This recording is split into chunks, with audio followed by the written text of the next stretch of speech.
नमस्कार. आपण शास्त्रींच्या मधुर वाणीतून ज्ञानेश्वरी भावकथेला भरभरून प्रतिसाद दिला आहे. या ज्ञानेश्वरी प्रचार महायज्ञात कुटुंब व मित्रपरिवारासह सहभागी होऊन ज्ञानेश्वरीचा आशीर्वाद घ्यावा. या अतिरिक्त वाचनाची आवड असेल तर डॉक्टर न्यायाचार्य नामदेव महाराज शास्त्रींची पुस्तके पेपरबॅक व ईबुक फॉर्मॅटमध्ये उपलब्ध असून त्याची लिंक माझ्या डाव्या बाजूला स्क्रीनवर दिलेली आहे. अधिक माहितीसाठी व्हिडिओचे डिस्क्रिप्शन पहा. अवश्य वाचा व सुखी व्हा. धन्यवाद. अशा अनेक उदाहरणं आपल्या वारकरी संप्रदायामध्ये आलेले आहेत. नामदेव महाराज भक्त होते, ज्ञानाला न मानणारे होते, तरी भक्ती त्यांना मिळाली नव्हती. कणाकणामध्ये व्याप्त असणारा परमात्मा सतत माझ्या सानिध्यामध्ये आहेत, ही भावना म्हणजे प्रेम आहे. माझा अर्थ लक्षात ठेवा बरं का. 4,500 वर्षानंतर कृष्णाच्या मीरा जन्माला आली होती. वर्ष 2 वर्ष नाही, 4,500 वर्षानंतर मीरा जन्माला आली होती. तिच्या दृष्टीने कृष्ण आहे, तो तिच्या बरोबर आहे. सगळं जग सांगून दमलं तिला, माझ्या बरोबर कृष्ण आहे. आणि हा जगातला चमत्कार आहेत महाराज. कान्होपात्रा आणि मीराबाई या जगातले सगळ्यात भाग्यवान आहेत. कान्होपात्रा जी जन्माला आली होती, वेश्येच्या घरी जन्माला आली होती, गणिकेच्या घरी जन्माला आली होती. आणि सगळ्यात सुंदर कान्होपात्रा होती वारकरी संप्रदायात.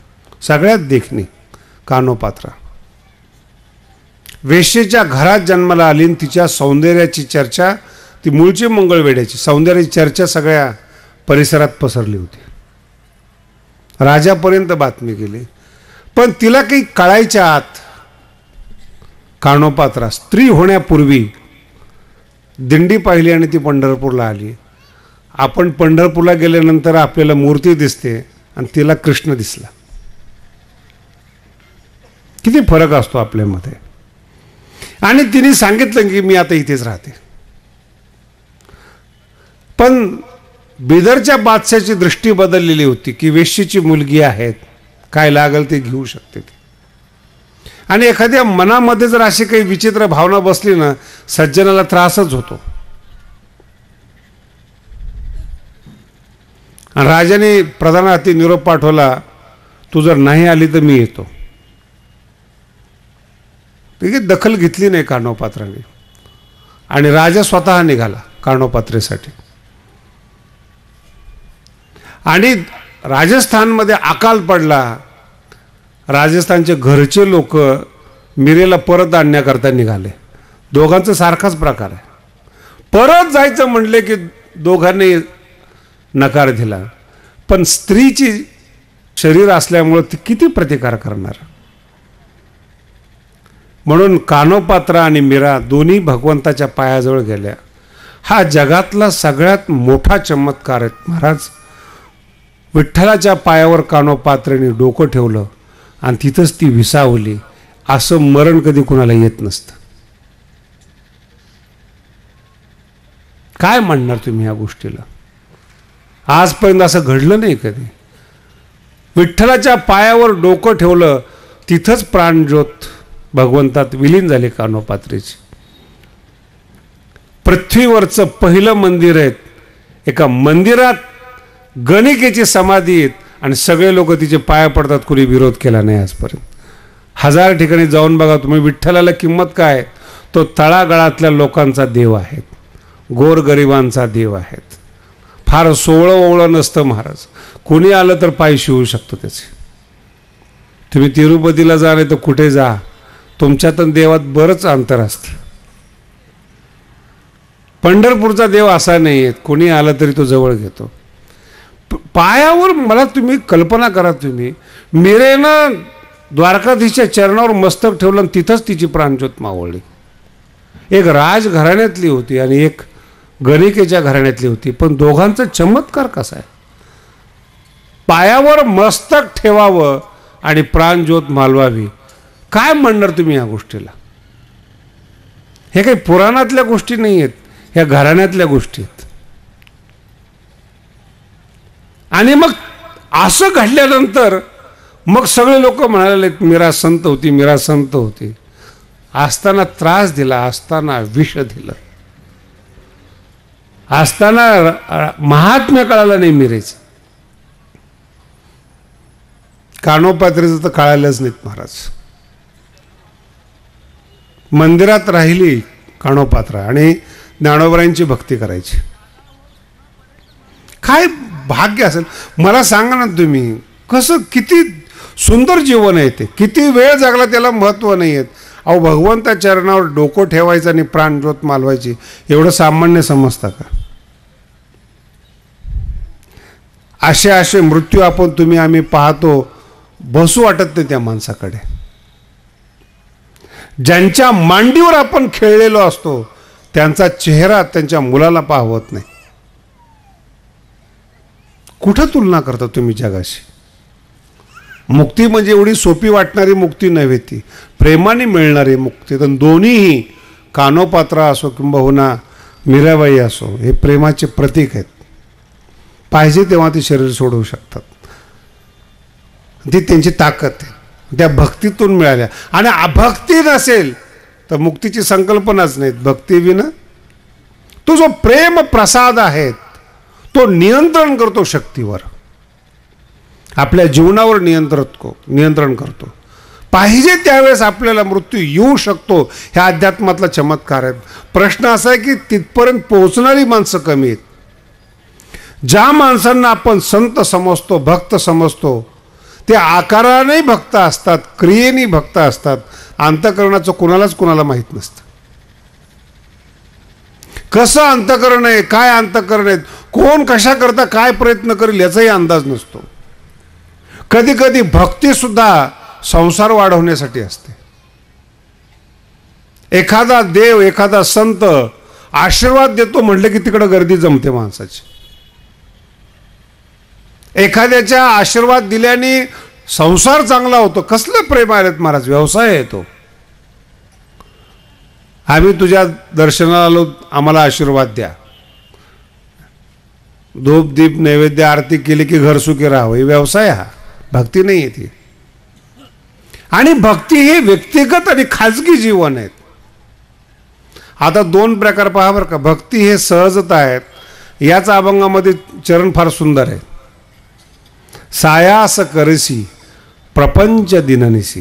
दिन आणि निसी 24 तास माणूस प्रपंचाला बांधलेला आहे. त्याला 8 तासाची ड्युटी नाही आहे, 24 तासाची ड्युटी आहे. पोरगं कधी बोलवेल आणि पत्नी कधी बोलवेल आणि आई कधी काही काम सांगेल, त्याला काही ड्युटी आहे काय?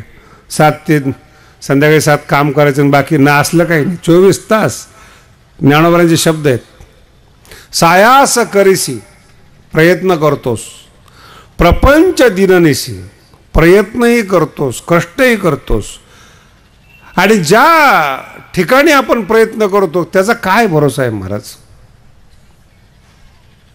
हरिसी ना भजसी कोण्या कोणे. जो या मृत शरीराला, जड शरीराला चालवणारा चेतन परमात्मा आहे, त्याच्यावर तुझं प्रेम का नसावं? हे शब्दांचे प्रयोग वेगळे वेगळे. आणि भक्तीमध्ये काहीच नाही. त्याचं प्रेम आहे, त्याची उपरती, त्याचं जीवन आहे. ना जनाबाईने कुठे अभ्यास केलेला आहे, ना कानोपात्रीने कुठे अभ्यास केलेला आहे. मुखातून जे शब्द निघतात त्याच्यातून तयार होतात अभंग. म्हणून सर्वश्रेष्ठ मानवी जीवनामध्ये भक्ती आहे. आणि माझ्यासमोर तुम्ही बसलेला आहात. पूर्ण संस्कृत साहित्यामध्ये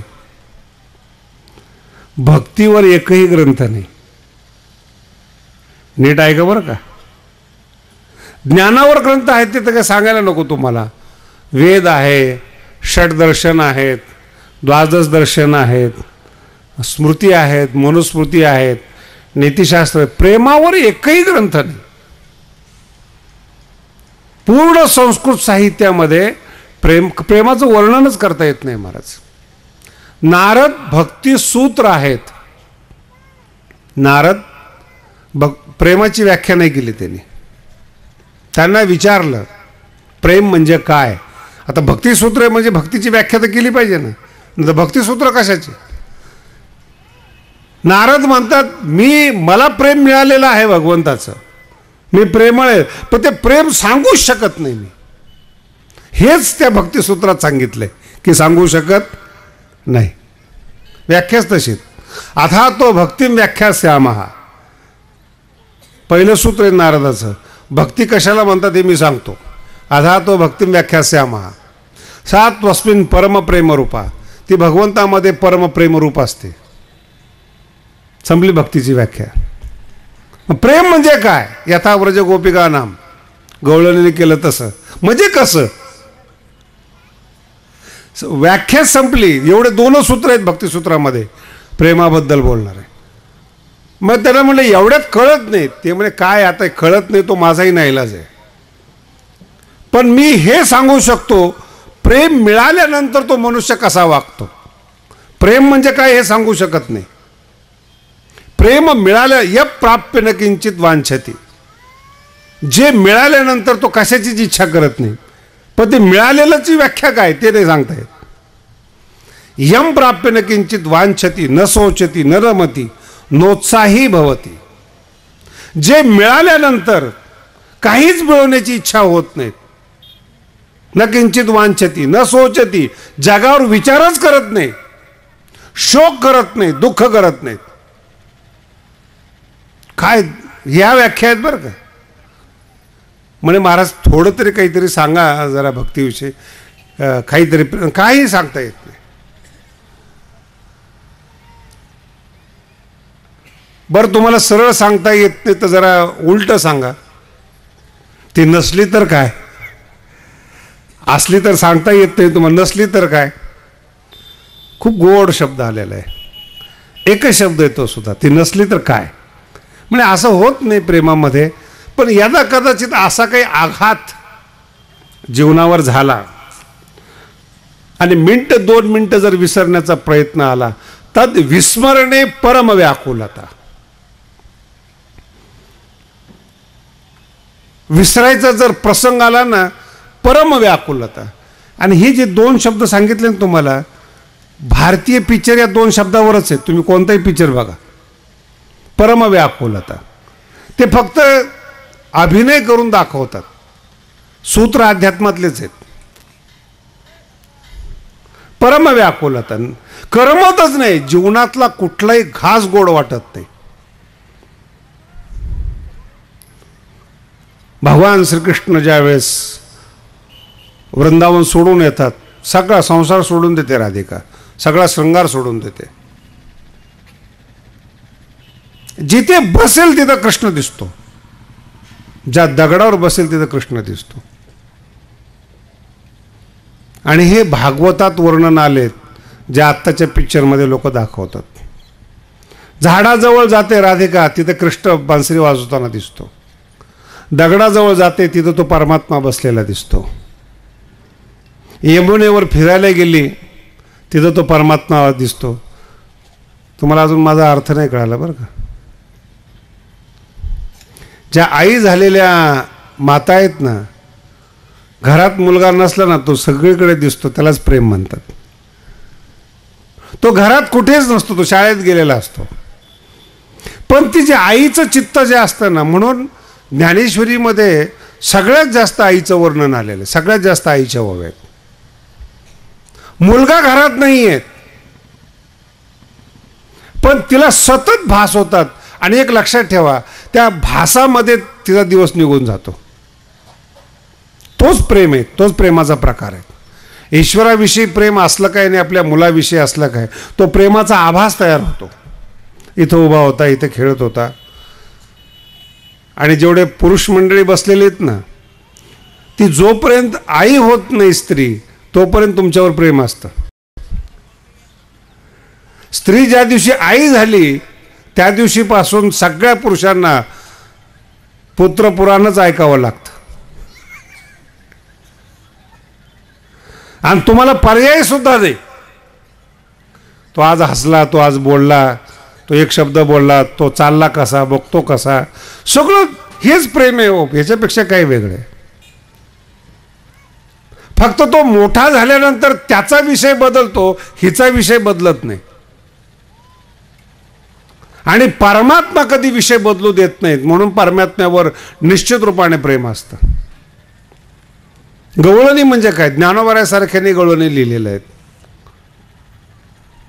दर्पणी पाहता रूप न दिसे ओ आपुले, बाप रखुमा देवीवर विठ्ठल. हे जी एक ज्ञानेश्वरी लिहिणारे ज्ञानोबाराय आहेत. आणि विरहीन तो हेच जीवन आहे. त्यात विस्मरणे परम व्याकुलता. भगवंत ज्यावेळेस गुप्त होतात अहंकारामुळं, त्यावेळेस त्या गवळणीची विरह अवस्था दाखलीत. कुठेही परमात्मा दिसायला लागतो विरहामध्ये. आणि ही खऱ्या अर्थानं तो मुक्तीचा मार्ग असतो. मुलावर प्रेम असणं म्हणजे एक दिव्य, एक देव आपल्या पोटी जन्माला येणं आहे. त्याच्यावर प्रेम म्हणजे देवावरच प्रेम असतं. प्रत्येकाचा मुलगा हा श्रीकृष्णच असतो, तो खोड्याच करणारा असतो. प्रत्येक आई ही यशोदा असते. म्हणून रामायणापेक्षा भागवत बाया जास्त ऐकतात. कृष्णाचं वर्णन करता करता आपला मुलगा त्यांना दिसायला लागतो. प्रेम आहे ते. का कोणाचंही कोणत्याही पोराचं वर्णन पाहिलं तरी दिसतं. आणि आई झालेली जर बाई कुठं मार्केटमध्ये गेली ना, कोणतंही लहान मूल पाहिलं तरी आपल्या मुलाची आठवण होते. मनात भावना निर्माण होत नाही. माझा बोलण्याचा मी निरीक्षण करून बघा तुम्ही. आणि जर एखादी मुलगी असेल आणि तिच्याजवळ लहान मुलं आलं, मातृत्व जोपर्यंत जन्माला येत नाही तोपर्यंत तिच्या डोळ्यामध्ये मुलाविषयी भावच तयार होत नाही. अभंग समजतोय ना? भावच तयार होत नाही म्हणजे प्रेम नाहीच. भावे विना भावच तयार नाही तिचा. आणि जिला मुलगा झालेला आहे, कोणाचाही मुलगा तिच्या जवळ येऊ द्या तरी तिला आवडतो. कोणाचाही मुलगा जवळ येऊ द्या, कारण की ती आई झालेली, तिला त्या भावना समजतात. आणि त्या आता जेवढ्या बाया बसलेल्या तेवढ्यांना विचारून पहा, आई होणं म्हणजे काही सांगताच येत नाही. त्याचं नाव प्रेम आहे. काय वाटतं मनामध्ये नाही सांगता येत. तिचं बोलणं वेगळंच असतं मुलाविषयी, शब्द वेगळे असतात. काल या गोष्टीचं मी तुम्हाला वर्णन करून दिलं होतं. प्रेमात शब्द कसेही असू शकतात. पोराला म्हणजे मर तिकडं, खरंच आहे का अर्थ त्याचा?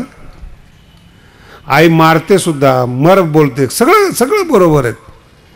विरह सहन होत नाही. विरह सहन होत नाही. बहुतेक बाया अकाली म्हाताऱ्या होतात, कारण की आई म्हणून आवाज देणं बंद झालेलं असतं. किती छोटा औषध आहे बघा तुम्ही. आणि जाऊन आई म्हणा तुम्ही, ती एकदम अशी चैतन्यवान होते महाराज. चैतन्ययुक्त तिच्या अंतःकरणामध्ये भाव निर्माण होतात. एकदम जागी, कुठल्या औषधाची गरज नाही पडत. किती दुखणं असलं तर ती मुलासाठी सहन करते. ती कोण आहे माझ्या मुलाला माझ्याशिवाय. हाच भाव जो आहे तो ज्ञानेश्वरीमध्ये आणि हरिपाठात आलेला आहे. ज्ञानोबा म्हणतात माझ्या भक्ताला कशाचीच कमी नाही. हे आता मी भगवंतातर्फे बोलतोय बरं का. माझ्या भक्ताला कशाचीच कमी नाही जगामध्ये. सगळं जग त्यांचं आहे. घरातली सगळी वस्तू त्या मुलाची असते. भगवंत म्हणतात सगळं जग माझ्या भक्ताचं आहे, त्याला काय पाहिजे ते मी देतो. पण भक्त असा आहे की तो माझ्याशिवाय काहीच घेत नाही. म्हणून मी त्याला रांगायला त्याच्या पाठीमागं उभा असतो. आणि एक लक्ष ठेवतो मी माझ्या भक्ताबद्दल, काळाची दृष्टी न पडे हे आम्हासी करणे. ओळी पहा कशी, प्रेम पहा कसं आहे. माझ्या भक्तावर काळाची झडप पडू नये हे आम्हाशी करणे मी पाहतो. म्हणून कानोपात्रा असो अथवा मीराबाई असो, पाहिजे त्या टायमाला त्यांची इच्छा पूर्ण केली, हे प्रेमाचं प्रतीक आहे. पाहिजे त्या टायमाला काळाची दृष्टी न पडे हे आम्हाशी करणे. लळे याची या बाळका किरटी, घेवसनी करून स्नेहाची दिटी, खेळता पाठोवाठी माऊली धावे. किती लहान पोराचा दृष्टांत ज्ञानोबाने तयार केलेला आहे. नुकतंच चालायला लागणारं पोरगं त्याच्या पाठीमागं आई असते ना, असं दोन्ही बाजूला हात असतात. चालू देते त्याच्या म्हणण्याप्रमाणे, पण संरक्षण तयार असतं. पडायची पाळी आली की उचलून घेते. भगवंत म्हणतात माझ्या भक्तासाठी मी तसा आहे. त्याचं म्हातारपण असो, त्याचं जीवन असो, काही असो, त्यांनी हाक मारावी. आणि सरासरी खोटं सांगितलं लोकांनी बरं का, मरताना देवाचं नाव आलं पाहिजे. हे असं काही एवढा सोपा परमार्थ नाही. ते ज्ञानेश्वर महाराज म्हणतात त्यांनी नाही नाव घेतलं तरी चालतं, आयुष्यभर घेतलंच नाही त्यांनी. ते काही आट आहे का, प्रतिज्ञे? अंतकाळी ज्याच्या नाम आले मुखा तुका म्हणे दैवा, हे ज्ञानेश्वर महाराज मानत नाहीत. एरवी आयुष्याचे सूत्र बिघडतात. त्याला असं वाटलं ना की त्याचं शरीर डगमगायला लागलंय, त्यांनी बोलवायचीच गरज नाही. माझा भक्त आहे तो. मला सांगा, पोरग आजारी पडले, आई असं म्हणलं का ते हाक मारल्यावर मी जाईल? आईला कळतं, जगाच्या आईला कळत नाही. असं कसं शक्य आहे? मनुष्याच्या आईला कळतं पोरग आजारी आहेत, आपण होऊन जाते. भक्त आजारी पडल्यानंतर तो आपण होऊन येतो. कितीतरी ओव्या आहेत ह्या. हे प्रेम आहेत. आणि तो त्याच्यावरच आधारित असल्यामुळे इतकी सुंदर वर्णन आहेत महाराज भक्ताच्या बाबतीमध्ये. आणि ज्ञानोबरायांचा तो असा प्रेमाचा विषय, इतके भावुक होतात ज्ञानोबराय हा विषय सांगताना. कुठून कुठून उपमा अशा शोधून काढतात ज्ञानोबराय, आणि त्यांनी असं त्या भक्ताला सजवलेलं असतं. गीतेत नाही, संस्कृतमध्ये नाहीत, असे सगळे भाव ज्ञानोबराय आपल्या मराठीमधून ओततात. ज्याला भक्ती मिळाली तो कसा असतो, काय करतो, त्याचं प्रत्येक हालचालीवर लक्ष ठेवलेलं असतं.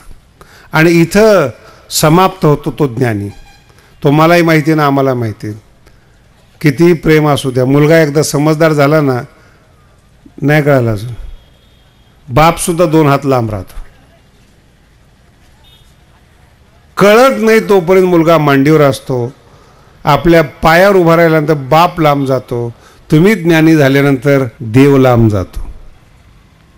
तुम्ही समजदार आहात, ज्ञानी आहात, देव तुमच्यापासून लांब असतो. आणि देव लांब गेला की वैतागल्याशिवाय पोरगं राहत नाही. काहीच माहीत नसतं संसारात. हेच तर प्रेम आहे हो. प्रेम म्हणजे काय? म्हणून हरिपाठात एक शब्द फार मोलाचा आहे, जाणीव नेणीव भगवंती नाही. लहान मूल आहे त्याप्रमाणे प्रेम आहे. जाणीवही नाही त्या ठिकाणी, नेणीवही नाही. जो आहे तो माझा परमात्मा आहे, जे आहे ते माझं भावविश्व आहे.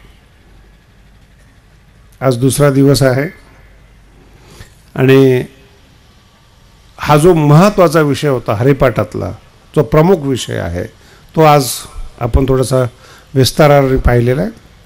नामचिंतन कसं असतं, नाम तत्व काय असतं, कशा पद्धतीने नामचिंतन करावं लागतं, त्याची वैज्ञानिक पार्श्वभूमी तुम्हाला मी पहिल्या भागामध्ये सांगितली. आता ही दुसरा भाग थोडासा संक्षिप्त रूपाने घेतला, भक्ती विना मुक्ती. उद्या नामचिंतनाचं तत्व काय असतं, नामचिंतन कशा पद्धतीने आहे, हरिपाठ, आणि त्याच्यापासून काय काय फायदे होतात ते तुम्हाला उद्याच्या प्रवचनामध्ये पाहू. 2:45 वाजता उद्या आपला कार्यक्रम सुरू होईल. पुंडलिक वरदे हरी विठ्ठल. नामदेव शास्त्री ऑफिशियलला सबस्क्राईब करा. सिद्धांत ऐका, आनंदी, निर्भय व सुखी व्हा. धन्यवाद.